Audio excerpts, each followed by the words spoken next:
अस्सलाम वालेकुम वरहमतुल्लाहि वबरकातुहू। गाइज़, हम उम्मीद करते हैं कि आप खैर आफियत से होंगे। आज इस वीडियो लेक्चर में वीडियो एग्ज़ाम एडा में आपको खुशामदीद करते हैं।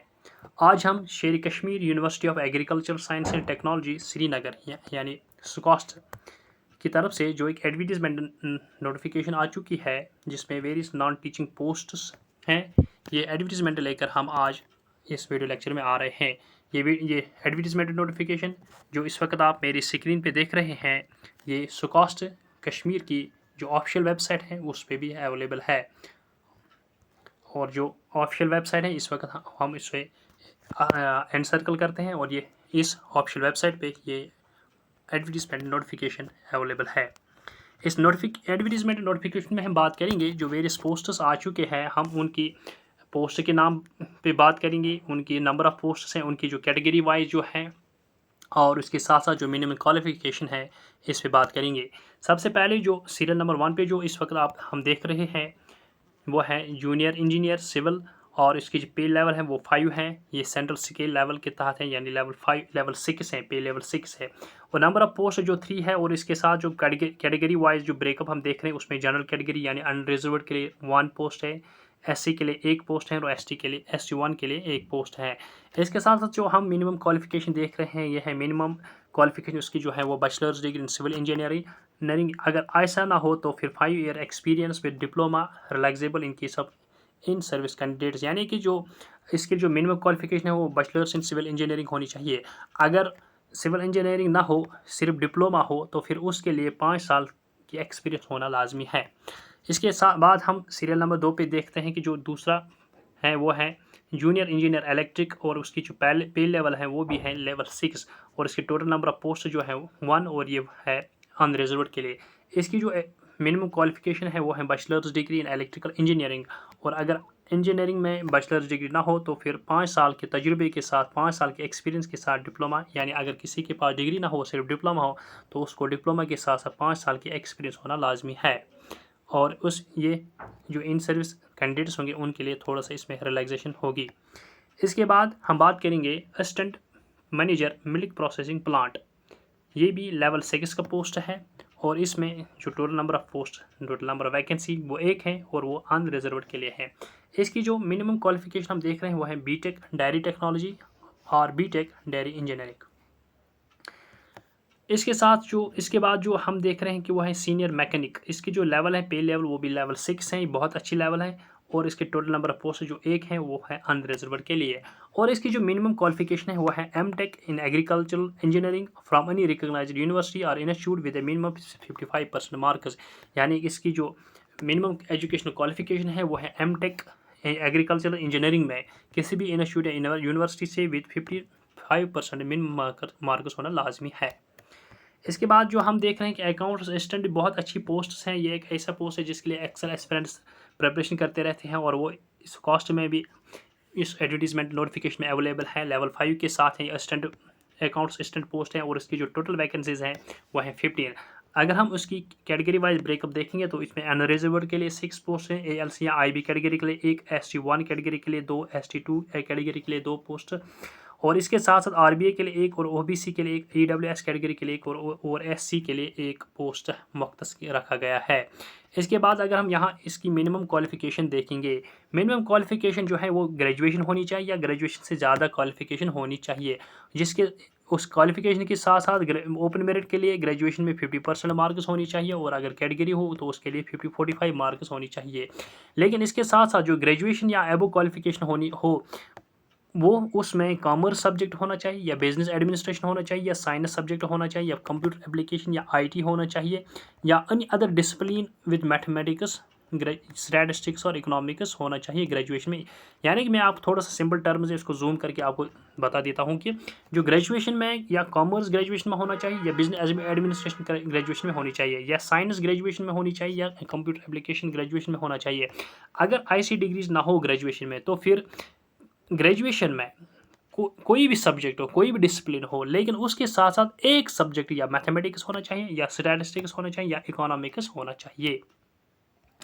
इसके साथ साथ यहाँ एक नोट दिया हुआ है कि जो यहाँ हम देख रहे हैं कि जो अकाउंट असिस्टेंट होंगे उनके लिए एक जो उनके सिलेक्शन के बाद उनकी ट्रेनिंग कोर्स चलेगा जो 1 साल तक रहेगा, 1 ईयर, जिसमें थ्योरेटिकल ट्रेनिंग 6 मंथ के लिए और प्रैक्टिकल ट्रेनिंग 6 मंथ के लिए है।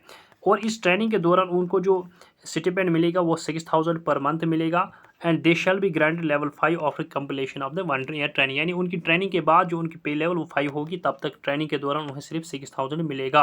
और इसके साथ साथ प्रोबेशन के दौरान, प्रोबेशन पीरियड के दौरान उन्हें ACC एग्जामिनेशन यानी जो डिपार्टमेंट एग्जामिनेशन कुछ होता है वो उन्हें क्वालिफाई करना होगा with in the prescribed period, यानी एक मुख्तस वक्त में जो उनको टाइम दिया जाएगा उस वक्त में उन्हें इस ACC एग्जामिनेशन को क्वालिफाई करना होगा। अगर कोई एस्पिरेंट या कोई कैंडिडेट इस एग्जामिनेशन को क्वालिफाई नहीं कर पाएगा, फेल हो जाएगा, तो फिर उसकी जो फ्यूचर इंक्रीमेंट्स होंगे वो स्टॉप हो जाएंगे टिल जब तक वो एग्जामिनेशन को विद रिक्विजिट जो कंडीशंस होंगे उसके साथ पास न करे। इसके बाद हम देखते हैं कि यहाँ मेडिकल असिस्टेंट की वैकेंसी है, मेडिकल असिस्टेंट लेवल 4 है। इसके टोटल नंबर ऑफ पोस्ट जो 1 है, ST सेकंड कैटेगरी जो है उसके लिए ये मुख्तस है। इसके लिए जो मिनिमम क्वालिफिकेशन है वो मेडिकल असिस्टेंट पास, मेडिकल असिस्टेंट एग्जामिनेशन उसने पास किया होना चाहिए किसी भी मेडिकल डिपार्टमेंट या किसी भी रिकॉग्नाइज्ड इंस्टीट्यूशन से, और उसके साथ साथ 2 ईयर्स जो एक्सपीरियंस है वो होना लाजमी है। और इस के साथ साथ अगर हम एक और पोस्ट की बात करेंगे वो है असिस्टेंट कम टाइपिस्ट। इसकी जो लेवल है वो है लेवल 2।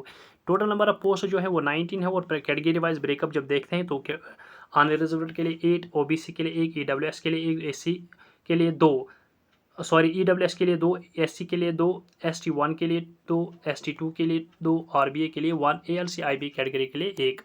तो इसके साथ जो हम यहाँ इसकी मिनिमम क्वालिफिकेशन देखते हैं तो ग्रेजुएशन होनी चाहिए किसी भी यूनिवर्सिटी, रिकॉग्नाइज्ड यूनिवर्सिटी से। उसके साथ साथ computer typing test, typing writing जो है उसमें 35 वर्ड्स पर मिनट स्पीड होना लाजमी है। यहाँ एक नोट है कि skill type test shall be qualifying nature, यानी कि इस एग्जामिनेशन के लिए सिकल टेस्ट भी होगा जो सिर्फ क्वालिफाइंग नेचर होगा। इसके बाद जब बात करेंगे तो वेटरनरी कंपाउंडर है। वेटरनरी कंपाउंडर की जो लेवल है वह है लेवल 2 और टोटल नंबर ऑफ पोस्ट 1 हैं, और ये एक पोस्ट सिर्फ अनरिजर्व कैटेगरी के लिए मुख्तस है।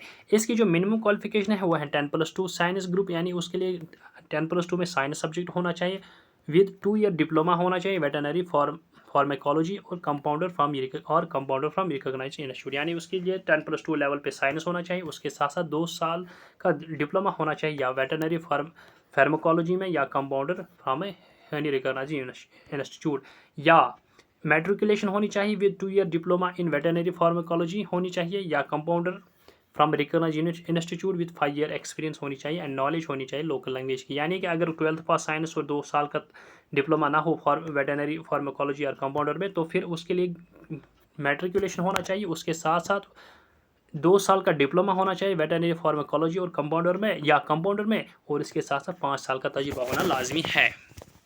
ये सिर्फ उनके लिए 5 साल का तजुर्बा जिनकी क्वालिफिकेशन 10 मैट्रिकुलेशन होगी।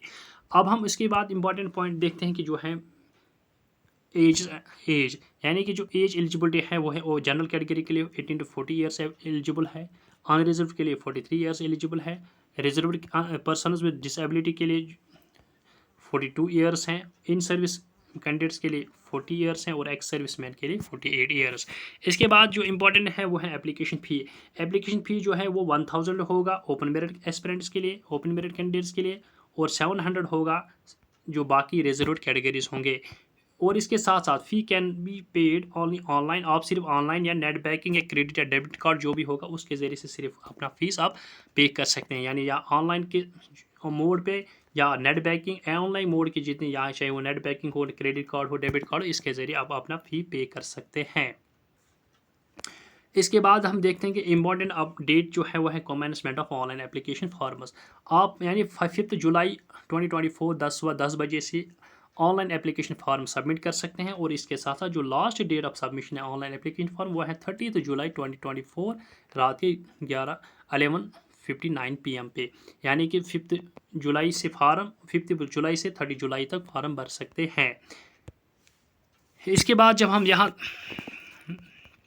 इन पोस्ट्स की बात कर रहे हैं, ये हैं स्कॉस्टिक श्रीनगर के, ये बहुत अच्छे पोस्ट्स हैं, ये बहुत अच्छी अपॉर्चुनिटी है खासकर उन एस्पिरेंट्स के लिए जो बहुत टाइम से इन एडवर्टीजमेंट की वेट कर रहे थे। हम उम्मीद करते हैं कि आपको हमारा वीडियो लेक्चर पसंद आया होगा और हम उम्मीद करते हैं कि आप हमारे इस वीडियो लेक्चर को ज़्यादा से ज़्यादा लाइक और ज़्यादा से ज़्यादा शेयर और हमारी इस चैनल को सब्सक्राइब करें। इसके साथ साथ हम उम्मीद करते हैं कि आप हमारी इस यूट्यूब चैनल से जुड़े रहें ताकि एग्ज़ाम अड्डा की तरफ से आप तक हर किस्म की अपडेट हम पहुंचाते रहेंगे। Thank you very much.